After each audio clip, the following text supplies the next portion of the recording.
una bocina también del home theater y otras cosas. Pero ¿cómo fue? Cuando ustedes llegaron, ¿se dieron cuenta? ¿Tenían la casa revuelta? ¿Cómo fue el No, robo? es muy extraño, ¿no?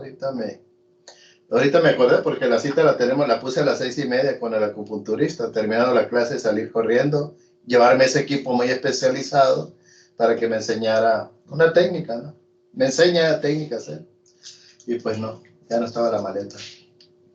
Así como, sí, Qué sensación fea, ¿no, Héctor? sí, qué fea, sí. Yo creo que me llevó a hacer esa maleta, sí, 10 años. Qué feo. Me llevó a hacer esa maleta porque hacía estudios muy profundos y veía que salía un equipo nuevo, algo nuevo y los iba adquiriendo pues por mi problema de la columna. Claro. Ahorita no están y así que oh, resiliencia, resiliencia. Resiliencia, claro, resiliencia. ¿Si ellos te revolvieron mucho la casa? No, todo estaba en una maleta ya hecha. Entraron por una puerta trasera y ahí estaba el home theater, ahí están las bocinas. Nadie se dio cuenta y la maleta estaba hecha porque yo la tenía ya lista para, si salgo ahí aquí, no que no me faltara ningún equipo ni nada, ¿no? Pero pues, se fue y se fue. Sí. Sí, lo siento, Héctor.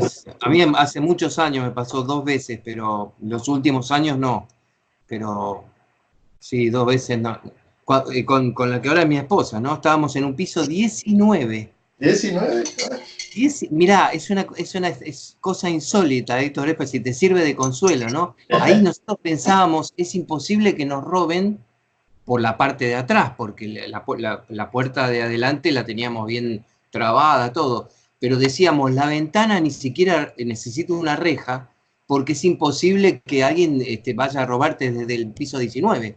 Y Sí. una noche volvemos y nos habían robado.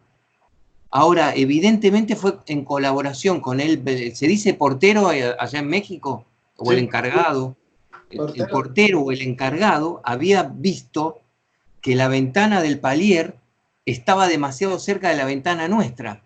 Entonces la reconstrucción lógica del robo fue que alguien pasó por una cornisa de 50 centímetros, ¿no?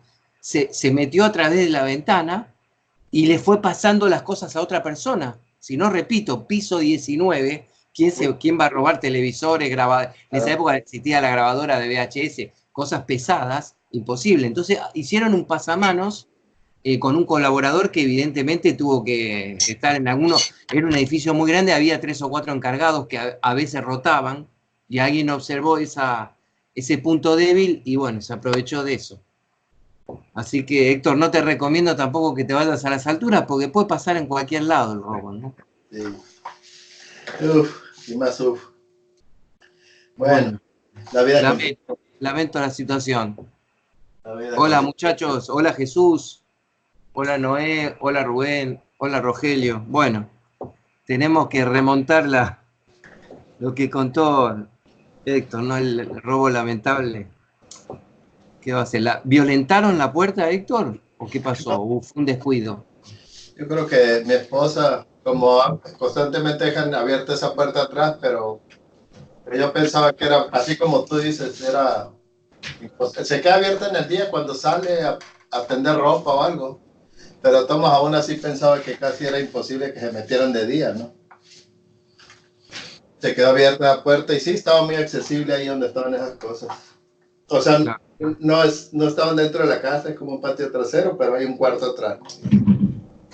Pero bueno. Claro. Aquí, por si les sirve el dato, ¿no? Que ustedes lo deben tener también muy claro, pero a veces compartirse cómo se dicen esas experiencias puede ayudar a registrarlas y a protegerse. Acá se lo llama robo express.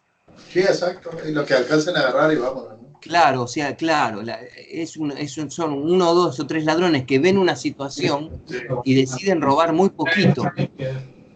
Y el problema del lado nuestro es que pensamos, bueno, como dijiste vos, Héctor, no van a entrar de día o no van a entrar por una sola habitación porque todo lo demás está bloqueado. Y sin embargo, sí sucede, porque hay ladrones que se plantean grandes robos y otros que se plantean robos express. O sea, lo que encontramos en esa habitación sola, de ahí, con eso nos vamos.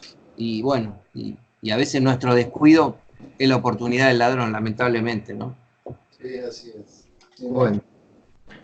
Y ya sabes, Héctor, que aquí siempre decimos, bueno, la sacamos barata porque no hubo ningún lastimado, no hubo ninguna persona sobresaltada, ninguna persona traumatizada.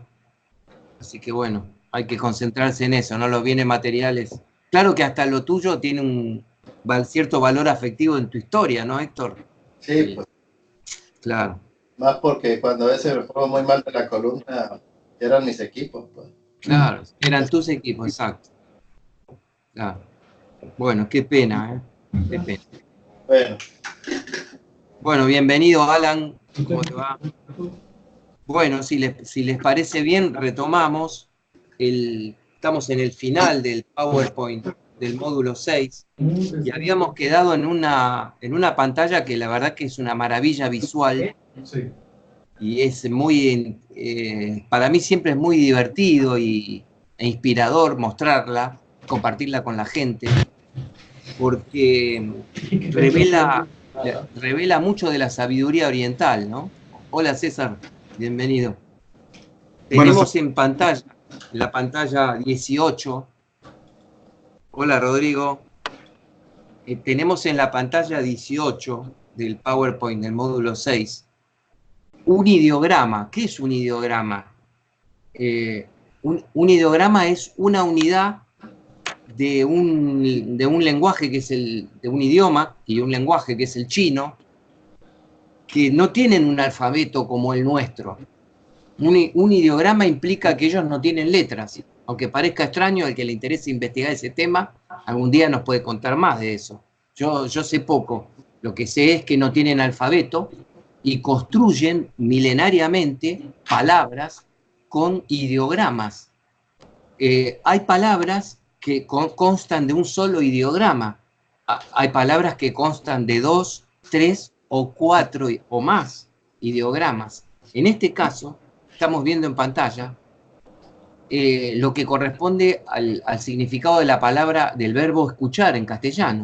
El ideograma chino que corresponde a escuchar tiene 4 partecitas. Y miren qué insólito, ¿no? Y cuánto tiempo antes de la inteligencia emocional, de Goleman, de las neurociencias y demás. ¿Cómo se expresa el verbo chino escuchar con ideogramas? Son 4 ideogramas. El primero dice oído, arriba a la izquierda. Tiene sentido, ¿no? El sordo físicamente sordo, que no puede oír, bueno, no escucha. No escucha, hay que dirigirse a él a través de otro lenguaje, el lenguaje de señas, por ejemplo. Pero cuando estás escuchando solo con el oído, para los chinos estás al 25% de la escucha, solo con el oído. Y tiene lógica, porque avancemos. ¿Qué dice a la derecha? Arriba. Además del oído, hay que prestar atención. ¿Me están escuchando bien? ¿Sí? ¿Me escuchan bien todos? ¿Sigo? Entonces, ¿por qué a la derecha de arriba figura toda su atención, no? Significa que tú puedes tener el televisor prendido o estar escuchando a alguien, pero no hay atención. Entran las palabras por el oído, pero sin la atención no hay aprendizaje y además no hay interacción verdadera. Entonces, si estamos bien del oído, no tenemos cera y no somos sordos, y además estamos prestando atención, miren qué curioso, para los chinos estamos escuchando a la mitad del potencial del verbo escuchar. Aun cuando le digamos a un colega, te estoy escuchando con atención, para los chinos es la mitad de la escucha. ¿Por qué? Seguimos. Porque abajo a la izquierda, la cultura china considera que se escucha con los ojos. Y esto es relativamente, una vez que te lo dicen, es relativamente fácil de conectar, ¿no? Pantallas anteriores hablamos del lenguaje corporal, de los gestos, de la expresión del rostro. Entonces, ¿qué significaría escuchar con los ojos? ¿Quién lo dice con sus palabras? ¿Qué significa escuchar con los ojos?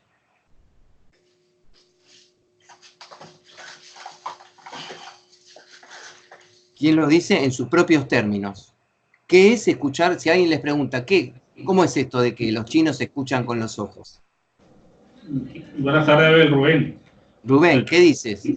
Bien, bien. ¿Será que ¿cómo te diré? Por los modales o la expresión, ¿cómo le llaman?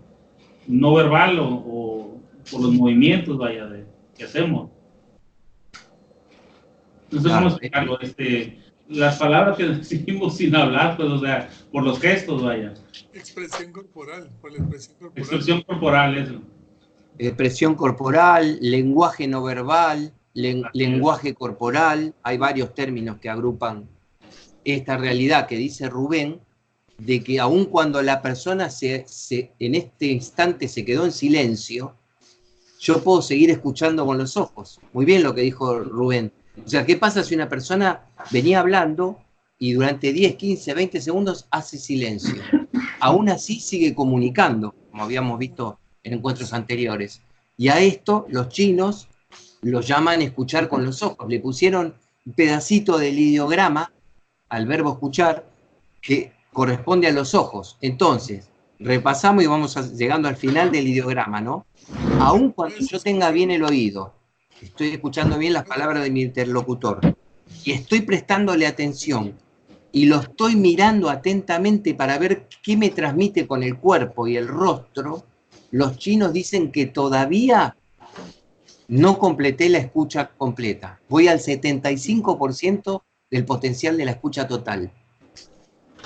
De una manera genial, vaya a saber quién creó este ideograma, por ahí fue el pueblo, pero por ahí fue un Confucio, un Lao Tse, alguno de los genios que existen en Oriente, que aquí los tenemos menos conocidos en la cultura occidental, pero son verdaderos genios.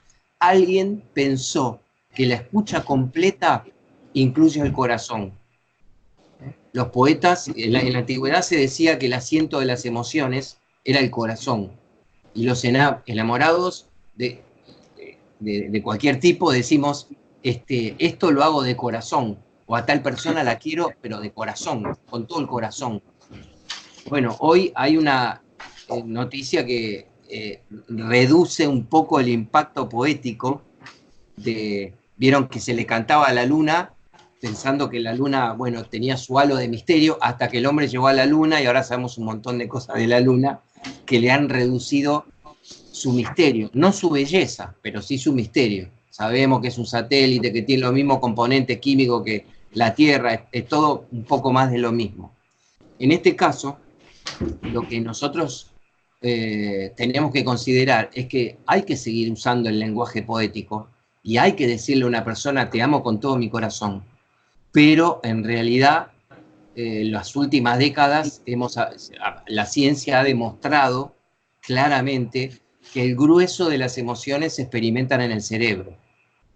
Ya hablamos, Héctor nos expuso también ya, que hay neuronas en el corazón y hay neuronas en el intestino. Y hay tremendas conexiones entre el sistema digestivo, el corazón y el cerebro. Pero el grueso de la experiencia emocional se sigue produciendo en el cerebro. Sobre todo el grueso de las experiencias emocionales de tipo cognitiva. Es decir, cuando una persona te dice, te amo con todo mi corazón, probablemente te produzca taquicardia. Las neuronas de tu corazón se activen más rápido que las del cerebro. Pero finalmente es el cerebro el que tiene que decodificar lo que escuchó. Porque también te podrían decir, te odio con todo mi corazón.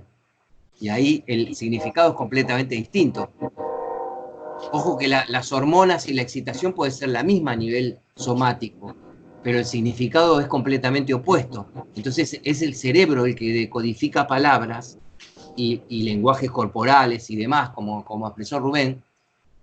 Y aunque acá figura corazón, que es la parte importante de la escucha, es una combinación, ¿no? entre todo lo anterior, que lo maneja el cerebro, el oído, la atención que la pone el cerebro y los ojos, y el último paso es el corazón, lo que hoy llamamos escucha empática.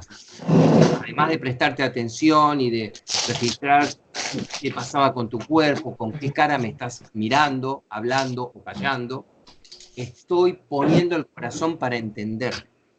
qué es lo que estás sintiendo. Esto por lo menos la intención, ¿no? A veces no es sencillo y a veces no se puede, o por lo menos no se puede de entrada, pero uno pone el corazón para tratar de entender qué está sintiendo la otra persona. Esto hoy es tan corriente y común que se utiliza en cualquier curso prototípico de servicio al cliente, ¿no? Todos los agentes de ventas, los agentes de soporte técnico, servicio al cliente, a las personas se las entrena para que escuchen la queja del cliente a nivel cognitivo. Bueno, el celular que compré es una porquería, te lo quiero devolver por tal motivo. Y también hay que escuchar la emoción que está expresando el cliente, porque hay que responder al problema del celular y hay que responder a la emoción del cliente. Entonces esto es sencillo de decir, Yo pensé que era difícil de hacerlo.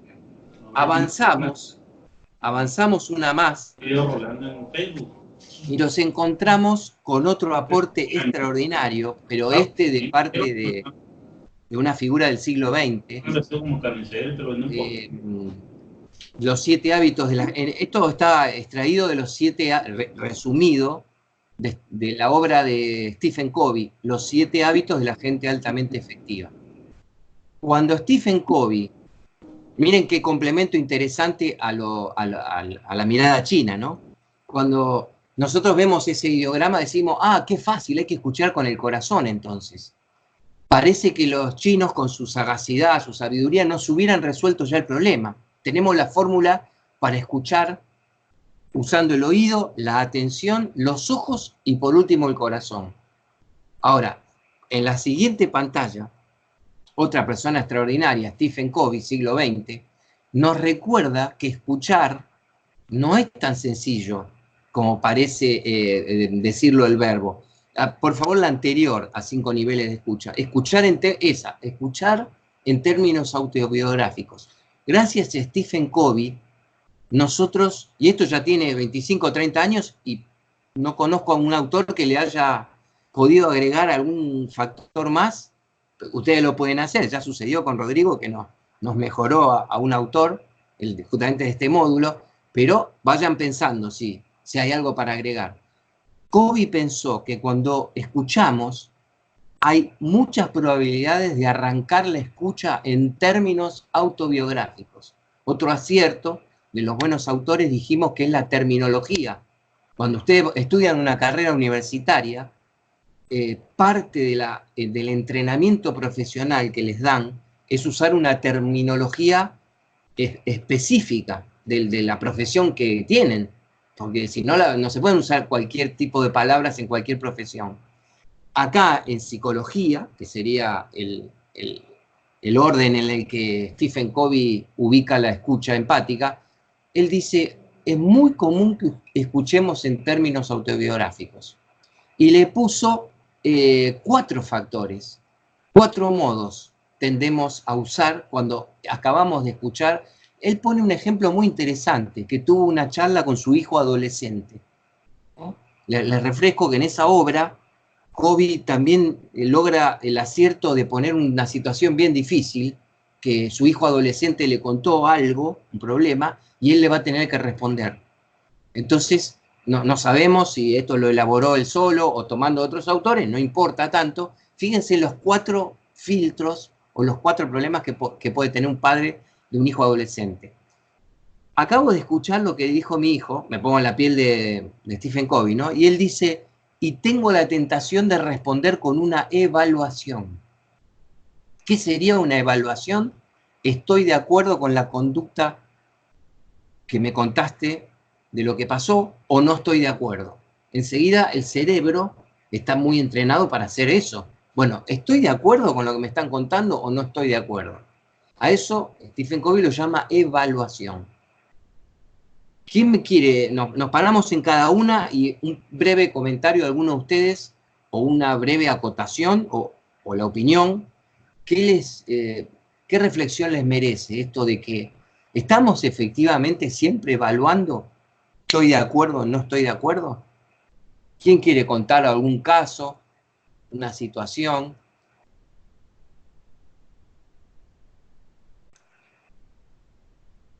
¿Alguno de ustedes logra evaluar menos que hace un tiempo? ¿Quién quiere contar cómo se conectan con esta realidad que plantea Covey, la plantea como una verdad? Estamos siempre dispuestos, predispuestos a decir estoy de acuerdo o no estoy de acuerdo. De hecho, en muchas reuniones profesionales es casi obligatorio, en el buen sentido de la palabra, hacer un aporte, que yo cuente un proyecto nuevo o una idea nueva y les pregunte a ustedes y no se queden todos callados, sino que alguno me diga, mirá, estoy de acuerdo, lo cual sería más fácil si yo soy el líder, porque estar de acuerdo con el líder es más fácil, o al revés, animarse y decir, mirá, Abel, sabés que tu idea no la veo, ¿eh? En argentino decimos no la veo ni cuadrada, como si fuera la pelota de fútbol, ni cuadrada la veo. Bueno, entonces, es cierto que nos ocurre esto, ¿no? Oye, Abel dice que tendemos a responder de uno de estos 4 modos, a lo mejor uno, a lo mejor otro. Y bueno, no sé, sí, por ejemplo, no sé si llega tu hijo y te dice, oye, pues a lo mejor no te agarra en un buen momento, o sí estás en un buen momento y sabes que a lo mejor no estaba haciendo las cosas bien aquel muchacho y te dice, fíjate que reprobé la materia fulana de tal. Y inmediatamente, pues tú le haces saber, como dice en la evaluación, que estás en contra, o sea, que estás en un disentimiento, ¿no?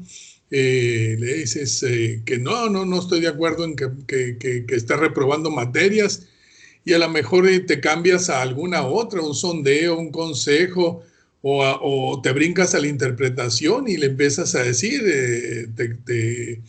yo te vi que no estudiabas, te la querías llevar de fiesta todos los fines de semana,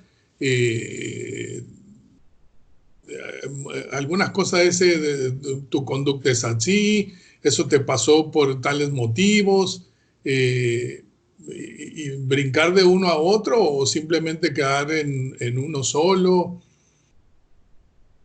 Si tienes otra forma de ver las cosas, a lo mejor y no dices que estás de acuerdo, no, empiezas con un sondeo, ¿no? A lo mejor que se haga un autosondeo. ¿Y por qué crees que te pasó eso?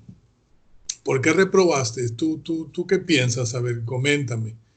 Y a lo último, no, es que obviamente te debe de decir, si te dice, no, es que le caigo mal al maestro y no. Pero si ves que va por la realidad de que no, mira, la verdad no estudié y pasó esto y esto y esto, hice esto mal y a lo mejor luego terminas pues no ni regañando así fuertemente o castigando, sino simplemente según la edad, pues le das un consejo también, ¿no?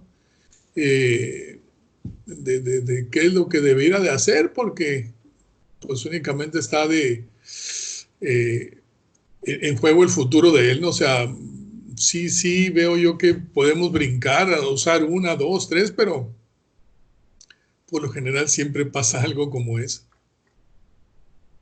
Rodrigo, te agradezco la intervención, porque miren, si cuando ustedes escuchan en profundidad a un compañero, se pueden dar cuenta que están apareciendo aportes, que si no, ustedes no hablan, no aparecerían esos aportes. ¿Qué escuché yo de Rodrigo?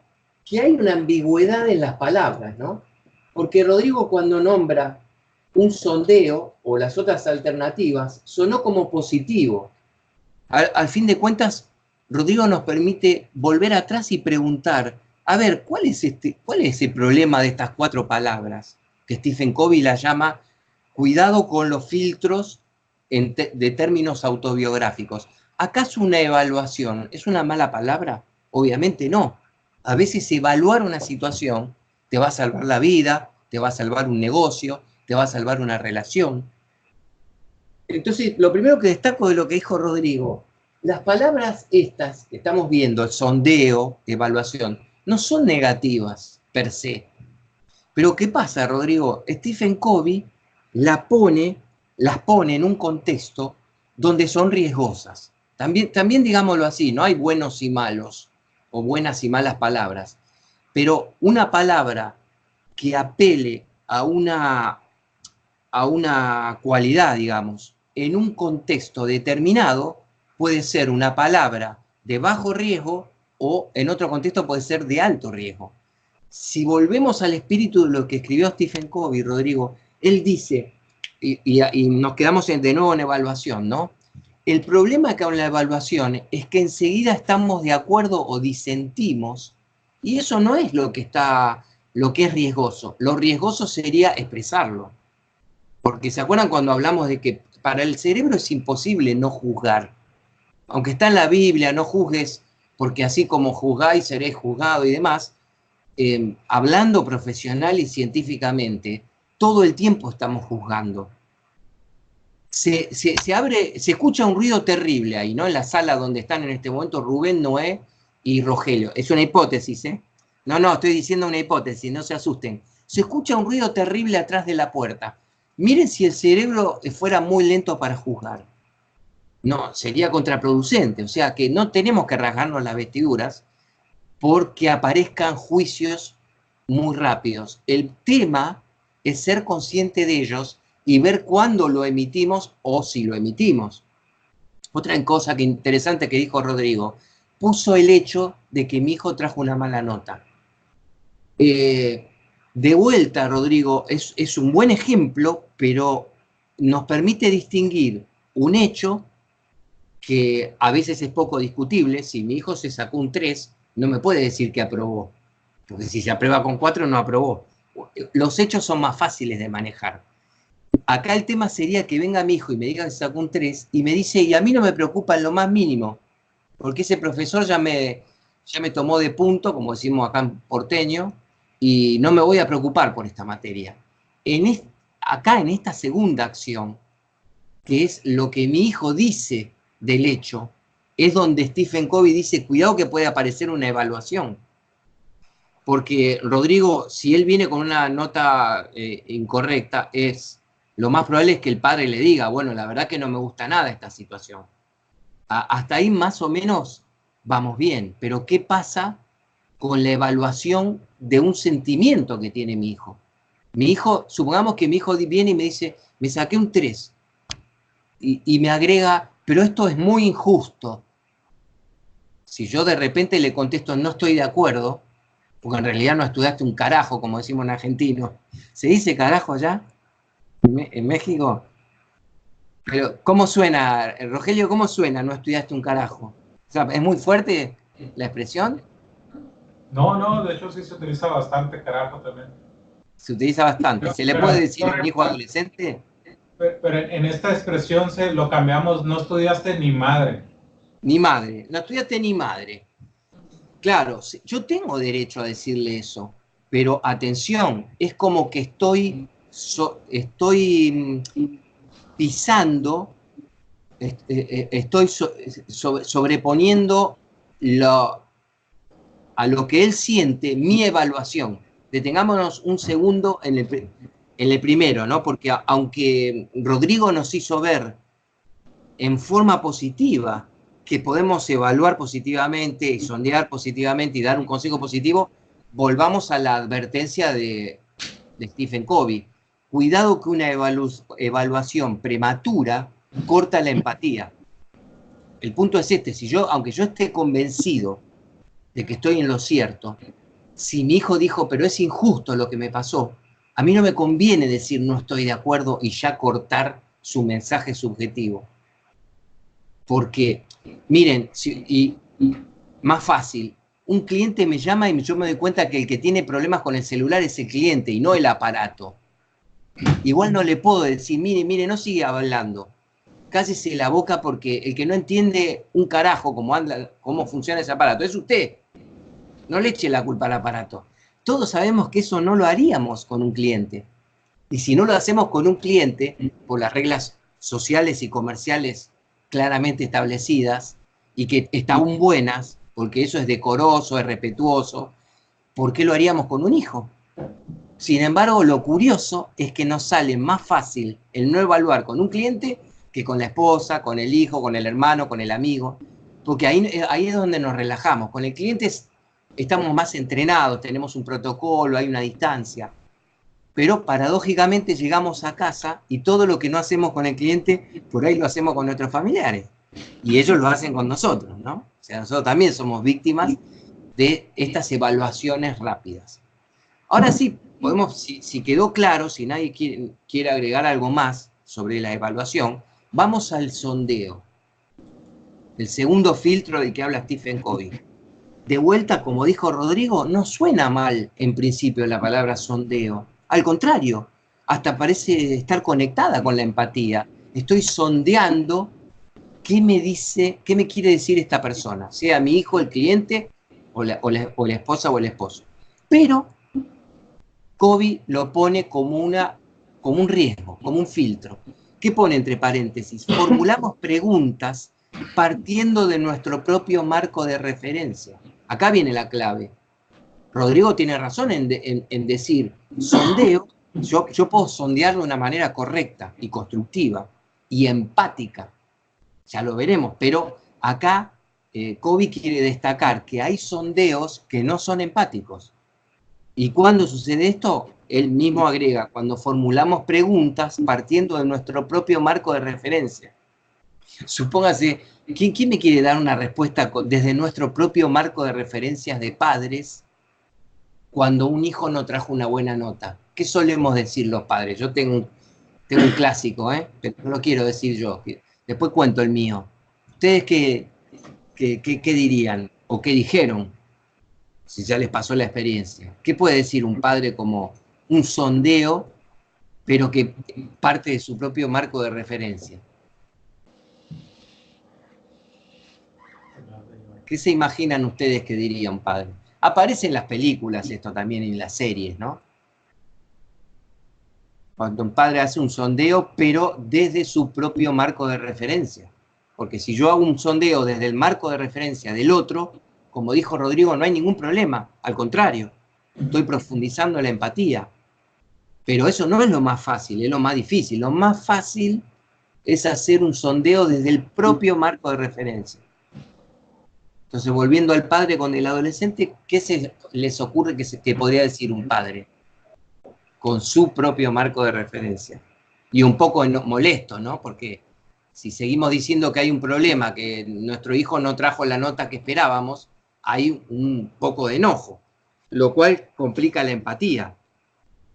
¿Se acuerdan que habíamos puesto una regla? Cuanto más estresados o enojados estamos, menos apertura a la empatía podríamos llegar a tener. No es seguro, pero hay altas probabilidades.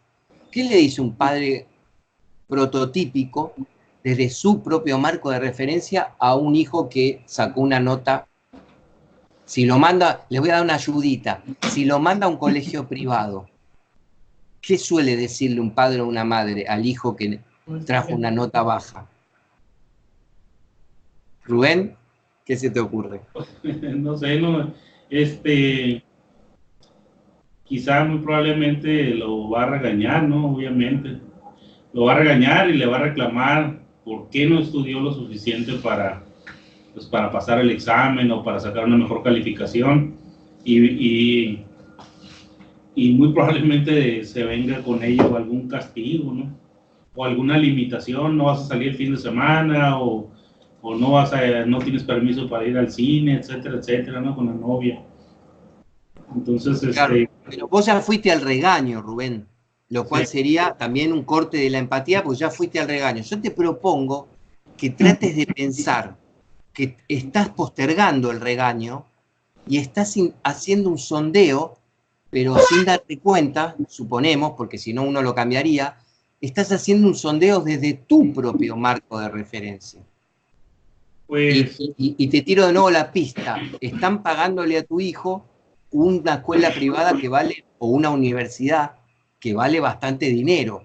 ¿Qué te puede salir a la mente como un sondeo desde tu propio marco de referencia de adulto y de padre?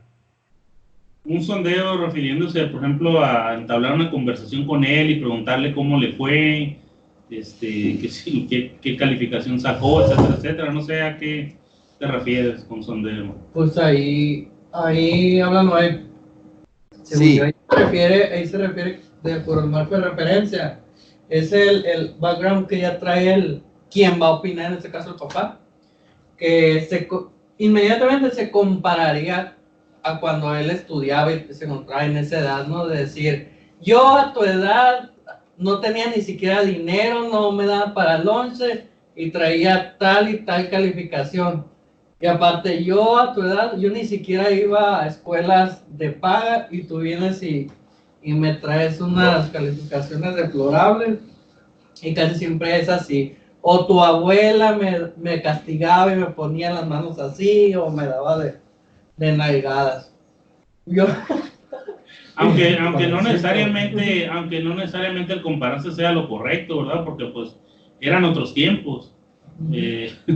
Yo me acuerdo, por ejemplo, en la primaria el maestro nos daba con un metro, le llamamos, un metro de madera, nos decía, pon la mano y si estábamos haciendo travesuras y nos daban un tablazo en la mano, pero eso no quiere decir que sea lo correcto, ¿no? Hoy por hoy le das un tablazo a un niño y casi te meten a la cárcel, ¿no? Claro. Entonces, pues, saben, no sé qué tan beneficioso sea el hacer un comparativo, ¿no? Bueno, estamos viendo, Rubén, los riesgos de hacer eso. Noé aporta la posibilidad de que yo haga un sondeo, pero un sondeo no empático. Entonces voy a traducir lo que entendí de Noé, que le digo, pero ¿por qué no pones más voluntad o motivación en aprovechar el esfuerzo que estamos haciendo mamá y yo para pagarte esa universidad o ese colegio secundario? Porque yo cuando tenía tu edad no tuve esa oportunidad, y así sigo hablando, y en realidad el sondeo hasta está debilitado, porque le estoy preguntando a él algo, pero desde mi marco de referencia. Vieron que hay preguntas que al final son retóricas, hay preguntas que son, es más, puede llegar a ser un arma una pregunta. La pregunta formalmente, sí, empieza con un signo de interrogación y termina con otro, pero ¿qué pregunta? Yo te puedo preguntar, Rubén, ¿por qué te pasó lo que te pasó ayer? O yo puedo dirigirme a otra persona y preguntarle, ¿pero vos sos idiota o te haces? Son dos preguntas, pero en una hay un genuino interés de aprender del otro y en la otra hay un juicio disfrazado de pregunta.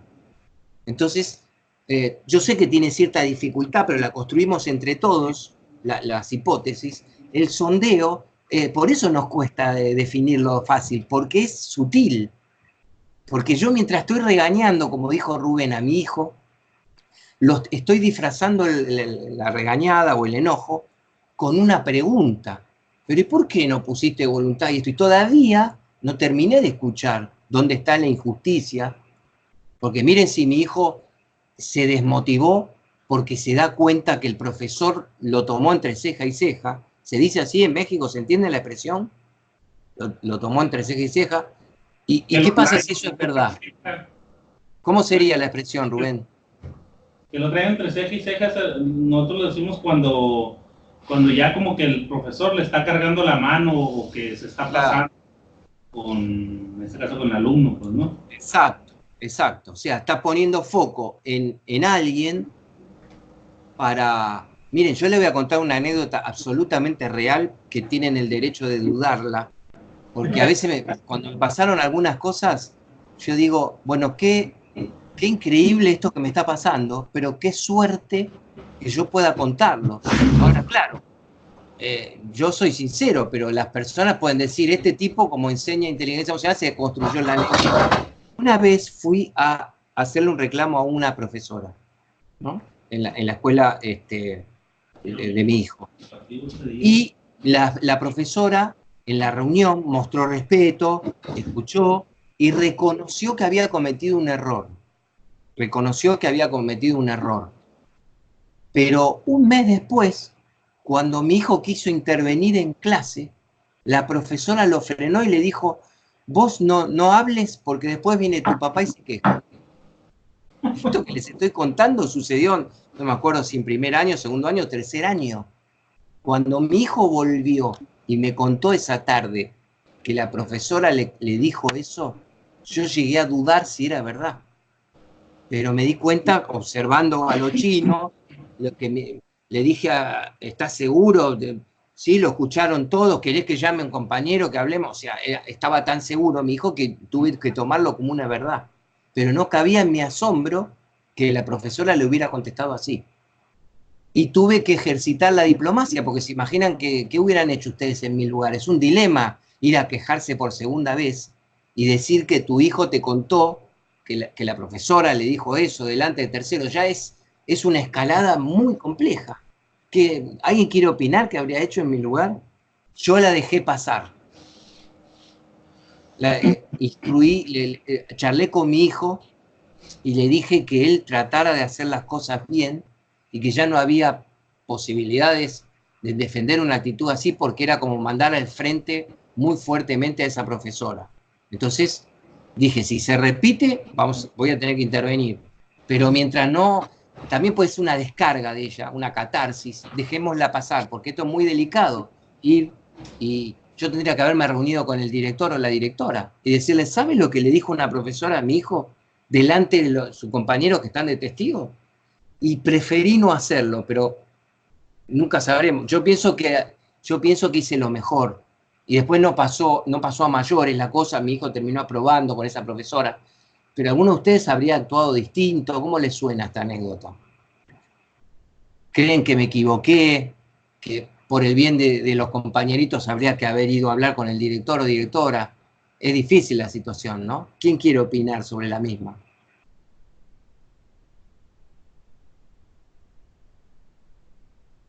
Opinen por deporte, aunque sea. Hay que practicar la opinión. El que tenga chamacos en la escuela, ¿quién tiene chamacos en la escuela?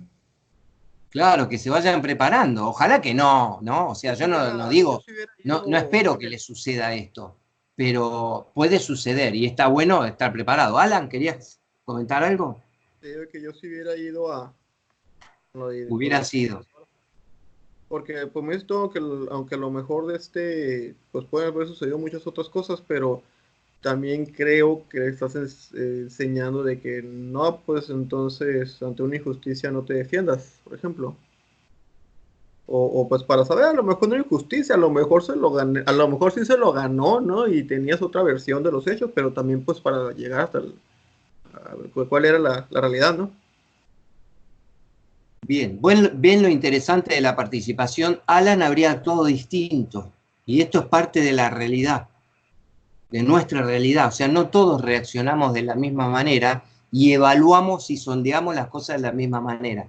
En ese momento, Alan, yo, en el buen sentido, porque si yo digo no me animé a ir, miren las connotaciones de las palabras, ¿no? Si yo pongo el titular, saben que no me animé a ir, suena como cobardía, suena como que, bueno, entonces miro para otro lado. No, yo no me animé a ir en el buen sentido. Quise proteger a mi hijo, protegiendo el rol del profesor. Porque yo sé que suena paradójico, pero me pareció tan delicado que estábamos al borde de la cornisa, ¿no? Diciéndole, vos no hablé, que después viene tu papá y se queja, que dije, si yo voy, ahora te voy a preguntar, Alan, ¿qué le hubieras dicho a la profesora, no? Pero yo pensé dos alternativas: ir y encarar a la profesora o ir y hablar con las autoridades. Las dos me parecieron demasiado fuertes, demasiado riesgosas, a menos que se repitiera la situación, a menos que hubiera una nueva señal de que la profesora seguía enganchada de mala manera con mi hijo, cosa que después no sucedió. Pero ¿por qué me pareció muy fuerte? Porque tanto hablando con ella como hablando con los directores, tendría que haber ventilado algo que la verdad que no estaba nada bien. Yo no me acuerdo después si no lo ventilé a fin de año, pero la verdad que no me lo acuerdo del todo. Pero por ahí lo evalué también. Pero dije, ahora, en el medio de la situación, ¿qué voy a lograr? Que se dice sumario, ¿no? No sé si en México cómo se dice cuando un funcionario viola una norma, en la docencia, por ejemplo, se dice, se le hace un sumario. ¿Se dice eso en México? A ver si estamos hablando de lo mismo. Creo que no. ¿Cómo se diría, Alan, cuando un profesor, suponete que hay pruebas de que maltrató a un niño, verbalmente, que no es tan grave, pero tienen que, así como para los chicos hay amonestaciones, para los docentes hay sumarios, acá en Argentina se dice. Se le abre un expediente con un antecedente de mala conducta o mal proceder. como en la medicina, mala praxis sería, ¿no? En México no se usa la palabra sumario, entonces. Pues creo que no, sería como No. una... Bueno, en algún momento averiguaremos. Acá se llama sumario, y yo me vi ante esa situación de acorralar a la profesora. Bueno, yo decidí no ir. ¿Tú cómo lo habrías planteado? ¿A quién te hubieras dirigido, Alan, vos? ¿A la profesora, a los directivos?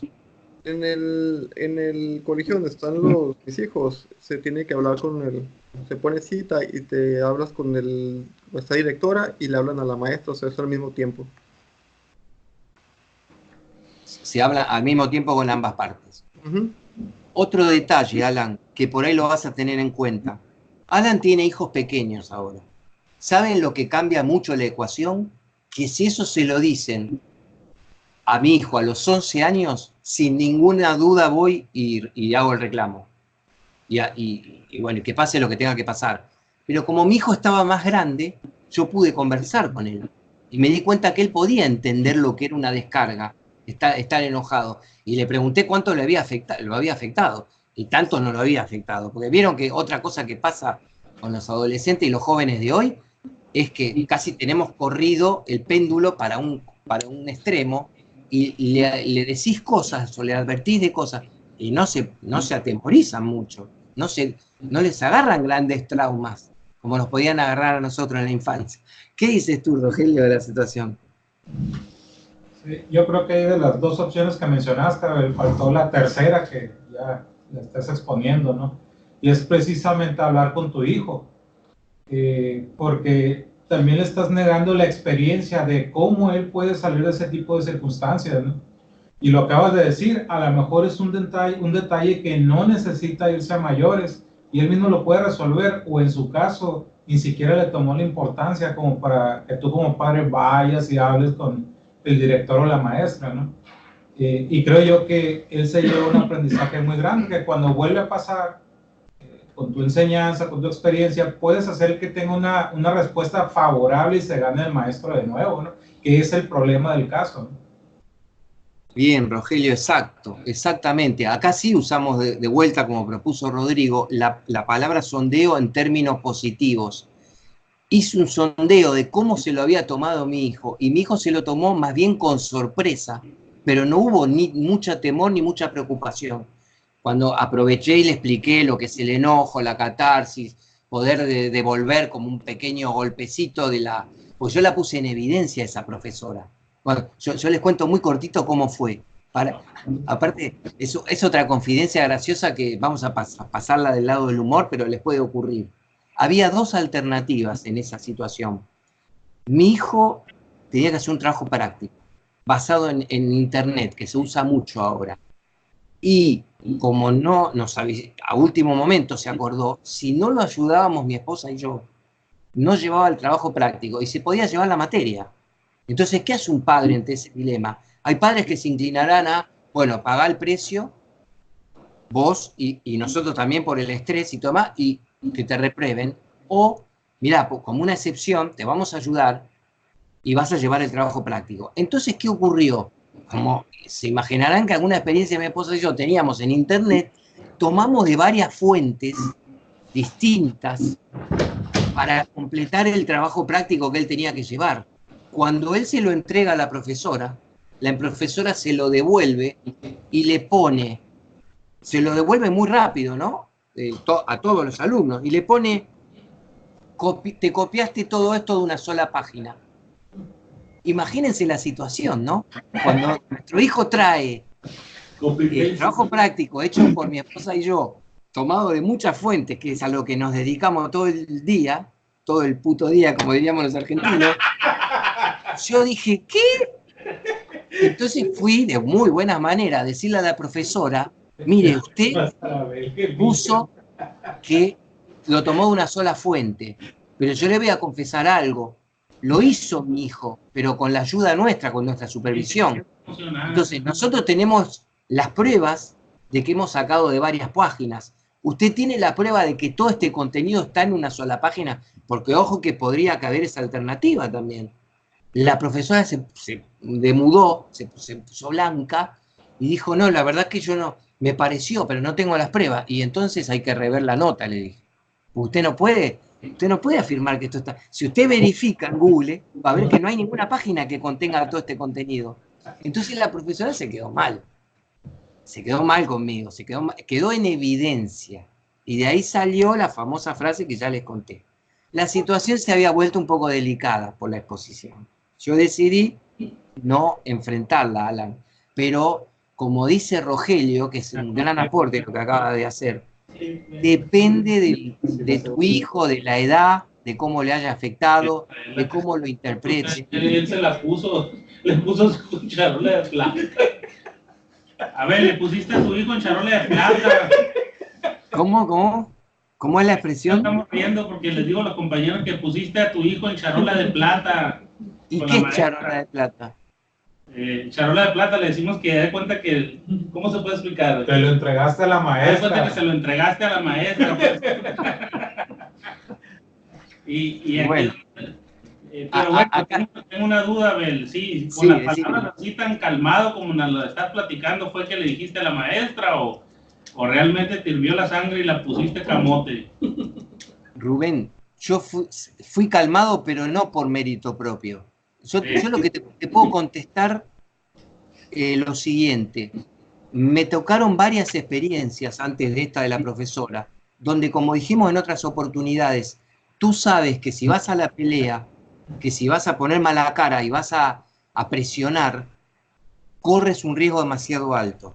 Entonces, yo creo que les conté a ustedes que tuve a mis dos padres en situación de hospitalaria y otros familiares, y ya aprendí la lección que cuando una enfermera no atiende bien a un familiar y tú estás por dejarlo en manos de ese enfermero o enfermera a la noche, por más que tengas toda la razón y todos los elementos de prueba de que no fue un buen servicio, no te conviene echárselo en cara.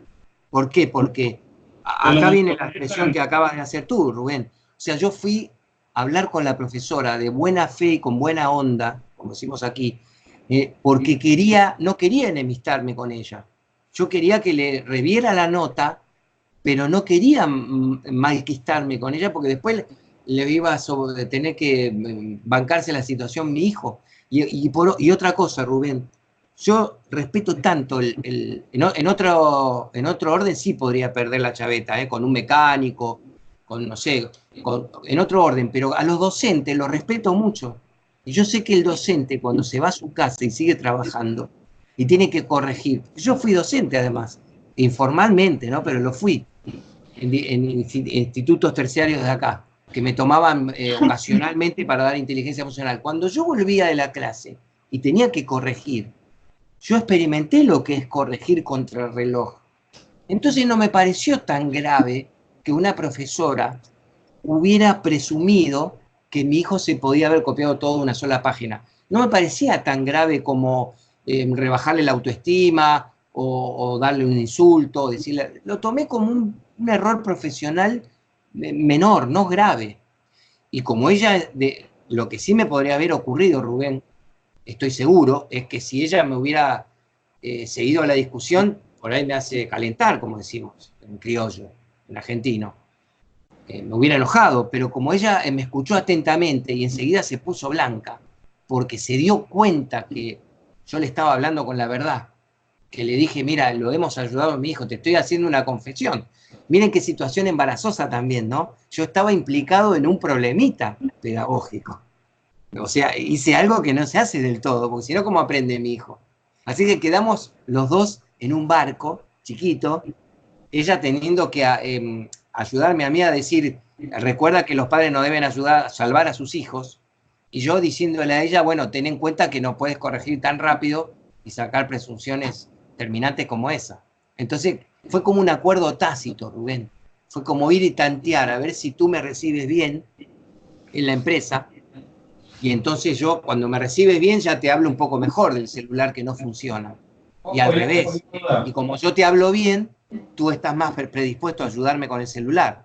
Entonces esto es lo que se llama un ciclo virtuoso. Y también podría haber ocurrido al revés, ¿no? Que yo haya ido muy alterado y ella me hubiera contestado mal y terminaba todo. ¿Qué dice Rogelio? Oye, Abel, y si la maestra te hubiera dicho, ok, la calificación es más baja porque la tarea la tiene que hacer él solo. No sé, posiblemente lo habría aceptado, pero ¿cuál es el problema, Rogelio? Que es poco probable que ella me conteste eso, porque todavía está pendiente el tema de que ella prejuzgó. No te olvides que la prueba firmada por ella, donde estaba de su puño y letra, esto fue sacado de una sola página web copiado, era un concepto docente pero erróneo. Entonces, por eso insisto, Rogelio, que en este sondeo es cuando tú interpretas cuál es la situación. La otra parte, ¿tiene también algo que perder si no acuerda? Si la respuesta es no tiene nada para perder, ahí como dices tú, por ahí ella me hubiera dicho, lo voy a reprobar el doble. Pero si la otra parte tiene algo para perder también, lo más probable es que acepte la negociación, que acepte. Yo fui y le dije de buena fe, mirá, te vengo a contar que es imposible que sea una sola página, porque lo hemos ayudado. Después, otra cosa, Rogelio, técnicamente, ¿qué significa que ayudamos a un hijo? Yo les cuento a ustedes como amigos que nosotros le hicimos el trabajo práctico, lo salvamos, esa es la verdad verdadera. Pero a la profesora le dije, lo ayudamos bastante, así que nos consta que sacamos de varias páginas. Entonces le dejé la pelota en el terreno de ella. Usted le corresponde probarnos que todo esto está en una sola página y en ese caso aceptaremos la nota reprobatoria. Pero la profesora enseguida, Rogelio, se volvió receptiva y dijo, bueno, perdón, tal vez me apresuré, acepto su versión y lo voy a rever. Claro, se fue a su casa, habrá entrado en Google y se habrá dado cuenta que lo que ella presumía no era verdad. Entonces corrigió la nota. Un mes después se descargó de la situación diciéndole a mi hijo, vos ahora no intervengas que después viene tu papá y se queja.